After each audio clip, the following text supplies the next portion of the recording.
बेशरम मॉडर्न सास। गीता एक गांव की लड़की है और उसकी शादी शहर में विपुल से हो जाती है।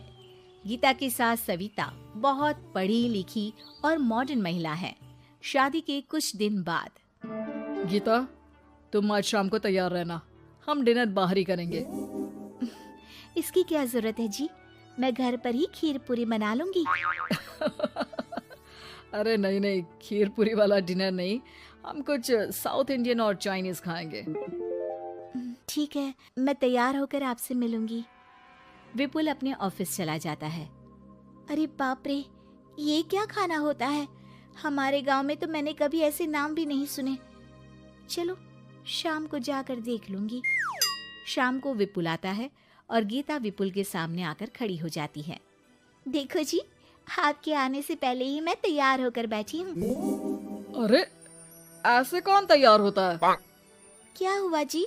मैंने लाल रंग की अच्छी सी साड़ी तो पहनी है, इसमें क्या कमी है? ये सारे बाल तुमने सिंदूर से रंग लिए हैं और इतनी मांग क्यों भरी है? अरे आईने में जाकर अपने होंठ देखो, कैसी लिपस्टिक लगाई है। और ये कपड़े देखो अपने, जाओ जाकर बदल कर आओ। हाँ, तो क्या पहन कर आऊं? जो मर्जी पहन लो। वैसे भी अब मैं कहीं नहीं जा रहा, बना लो यहीं पर खाना। दोनों खाना खाकर सो जाते हैं। अगली सुबह, विपुल, कल तुम कहीं बाहर जाने वाले थे ना? हाँ, जाने वाला तो था, लेकिन मॉम, आपने भी पता नहीं किस गंवार को मेरे साथ बांध दिया है। गुप्ता जी ने बोला था कि बहुत बढ़िया लड़की है, लेकिन ये तो मरा हुआ सांप गले में लटका लिया है। मॉम, मैं मेरे दोस्तों के सामने भी इसे नहीं ले जा सकता, क्योंकि अगर किसी ने इसे देख लिया तो मैं दोबारा मुंह दिखाने के लायक नहीं रहूंगा। ए जी, क्या मैं इतनी बुरी हूँ? पहले तो अपना नाम देखो कि क्या नाम है। इतना ओल्ड नेम, गीता। तो नाम तो बदला भी जा सकता है। मैं तो तुझे ही बदलना चाहती हूँ। मेरा बस चले तो तुझे आज ही बदल दूं। माँ जी, आप ऐसा क्यों कह रही हो?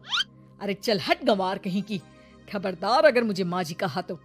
अभी तो मैं इतनी हॉट और जवान हूँ और तूने मुझे बुढ़िया बना दिया। माँ, मैं तो ऑफिस जा रहा हूँ, थक गया इससे। विपुल ऑफिस चला जाता है और सविता शाम को अपने कुछ कपड़े गीता को देती है। गीता, आज तुम्हें आखिरी मौका दिया जा रहा है। अगर तुमने कोई गड़बड़ की तो मैं तुम्हें घर से निकाल दूंगी। ये कपड़े पहनकर बाहर आ जाओ। ये तो जींस है माँ जी। हाँ तो क्या हुआ, पहन ले। गीता जींस पहन लेती है, लेकिन वो उन कपड़ों में बहुत ज्यादा असहज महसूस करती है। आज मेरे साथ बाहर चल, तुझे शहर के तौर तरीके सिखाऊंगी, लेकिन ध्यान रहे कि जैसा बताऊं ऐसा ही करना है। सविता गीता को लेकर मैकडी पहुंच जाती है और वहां 2 बर्गर मंगाती है। माँ जी, ये क्या है? माँ जी नहीं मॉम, बर्गर है ये, चुपचाप खा लो, मेरी बेइज्जती मत कराओ।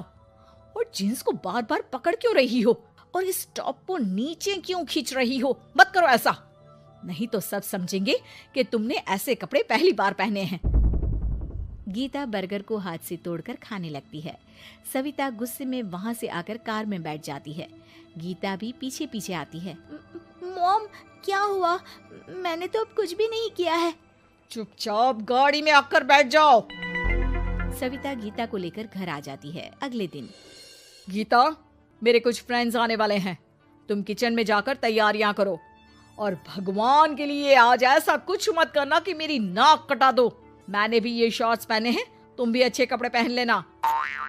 सविता के फ्रेंड्स आ जाते हैं और गीता तैयार होकर नाश्ता हाथ में लेकर बाहर आती है। इस कमार ने ये क्या पहन लिया? गीता ने एक शादी वाला लहंगा पहना है और वो उसको संभाल नहीं पा रही है, जिसकी वजह से वो नीचे गिर जाती है। सारी फ्रेंड्स हंसने लगती है। सविता ने गीता को कस के 2 थप्पड़ लगा दिए और उसे हमेशा के लिए घर से निकाल दिया। मैंने आज गीता को उठाकर घर के बाहर फेंक दिया है। अब किसी मॉडर्न, समझदार और पढ़ी लिखी लड़की से शादी कर लो बेटा। यस मॉम, आपने आज सच में बहुत ही अच्छी खबर सुनाई है। मैंने तो न्यूज़पेपर में ऐड भी दे दिया है, पढ़ी लिखी मॉडर्न लड़की शादी के लिए तुरंत संपर्क करे। और माँ, वो खूबसूरत भी तो होनी चाहिए। डियर सन, मैंने उसमें सब कुछ लिख दिया है। सविता और विपुल बहुत खुश होते हैं। न्यूज़पेपर के इश्तिहार के बाद बहुत सारी लड़कियों ने विपुल को कांटेक्ट किया। विपुल, तुझे पूरा 1 महीना हो गया है, इतनी सारी लड़कियां आ रही है, तू किसी को फाइनल पसंद क्यों नहीं कर लेता? मॉम, मैं कुछ बेहतर की तलाश में हूँ। वैसे आप फिक्र ना करो, आज भी एक लड़की मुझसे मिलने आने वाली है। अगर पसंद आ गई तो मैं उसे घर ले आऊंगा। विपुल लड़की से मिलने चला जाता है। कैफे में विपुल जाकर बैठ जाता है और देखता है कि बहुत ही खूबसूरत लड़की नैना सामने से आ रही है। हेलो। हाय, माई सेल्फ नैना। दोनों खूब सारी बातें करते हैं और विपुल को नैना पसंद आ जाती है। वो उसे घर लेकर आ जाता है। मॉम, जल्दी बाहर आओ। देखो तो, मैं तुम्हारे लिए एक मॉडर्न बहू ले आया हूँ, जो बहू कम आपकी फ्रेंड ज्यादा रहेगी।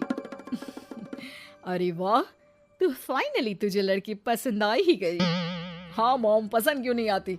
पढ़ी लिखी है, मॉडर्न है, बाहर घूमने में परफेक्ट है और ड्रेसअप का सलीका भी पता है उसे।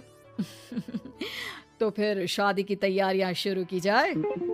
ओहो मॉम, मुझे वो सब नहीं करना है। बैंड बाजे एंड ऑल। कोर्ट में चलकर कोर्ट मैरिज कर लेते हैं ना। ठीक है डियर, मुझे कोई प्रॉब्लम नहीं है। सविता कोर्ट में ले जाकर विपुल और नैना की शादी करा देती है। शादी के कुछ दिन बाद मैं तो बहुत खुश हूँ। मेरे सारे फ्रेंड बहुत तारीफ करते हैं कि वाइफ बहुत ज्यादा मॉडर्न है। ऐसा लगता है जैसे फॉरेन से आई हो। सिर्फ ये मॉडर्न है, लेकिन इसे कुछ भी काम नहीं आता बेटा। घर का सारा काम मैं करती हूँ, खाना भी मैं बनाती हूँ। ये तो बस मेकअप में ही लगी रहती है। मॉम, आप मेरी नैना के लिए कुछ भी मत बोलिए। अगर उसे खाना बनाना नहीं आता तो क्या हुआ, फोन चलाना तो आता है। वो स्विगी जोमेटो से खाना ऑर्डर करके भी तो मंगा सकती है। अभी तो बहू को आए 4 दिन भी नहीं हुए हैं और तू है कि उस माता जी के गुणगान गा रहा है, जैसे कि मैं तो कुछ हूं ही नहीं। तभी नैना वहां आ जाती है। मुझे आज अपने घर जाना है। तो मैं तुम्हारे साथ चलूं क्या? नहीं, मैं खुद कार लेकर चली जाऊंगी। नैना बेटा, मैं सोच रही थी कि हम भी तुम्हारे पेरेंट्स से मिल लेते हैं, क्योंकि आज तक हम मिले ही नहीं हैं। मॉम, मेरे पेरेंट्स से तो आप पहले ही मिल चुके हो। हम कब मिले? मैं गीता हूँ। क्या? क्या? तुम गीता कैसे हो सकती हो? जब माँ ने मुझे इस घर से बाहर निकाल दिया था, तो मैंने अपनी सारी सेविंग्स को खुद की लर्निंग और मेकओवर पर खर्च कर दी और वापस इस घर में आ गई। आज मेरी आंखें शर्म से झुक रही है। मुझे माफ कर दो। मुझे तुम्हारे साथ वो व्यवहार नहीं करना चाहिए था। मुझे भी माफ कर दो बेटा। सविता और विपुल अपनी गलती को सुधार लेते हैं और अब गीता को बहुत अच्छे से रखते हैं।